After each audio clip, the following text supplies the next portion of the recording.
चीता मात में काहे जलाया रे मोर भोल निवासी माटी मां कहीं गड़ना। चीता में जला देने से वही सब कुछ इसका खत्म हो जाता है। अगर हम लोग मिट्टी संस्कार करेंगे तो मिट्टी हमारी पहचान होती है। अगर उसके 100 वर्ष के बाद उसकी आने वाली पीढ़ी उसको खोजेंगे तो उसका कंकाल प्राप्त होगा। और लकड़ी से जला देने से वही समाप्त हो जाता है। लकड़ी में जल गए तो सब कुछ जल गया। अगर हम लोग मिट्टी में गड़ा देंगे और बोरा बोरी दाई में मिलाएंगे तो आज वह हमारी पुकार को सुनेगा, हमारी आवाज को सुनेगा और पुनः यह परिस्थिति परिवार में जन्म लेने का अधिकार बना रखेगा। यह गीत के माध्यम से आप तक पहुंचाने की कोशिश कर लीजिए।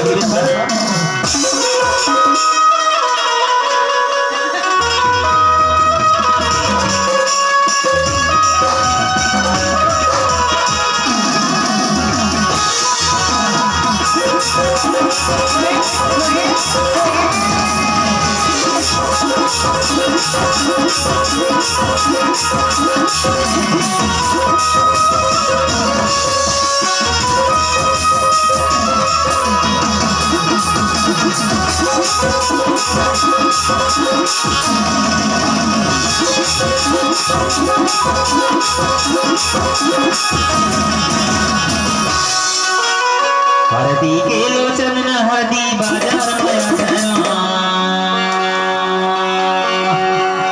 हरदी के हर नीली हरदी बाजार माया झरा, हरदी के लोचा काया बित गई नरे आगिर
Thank you.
हेलो।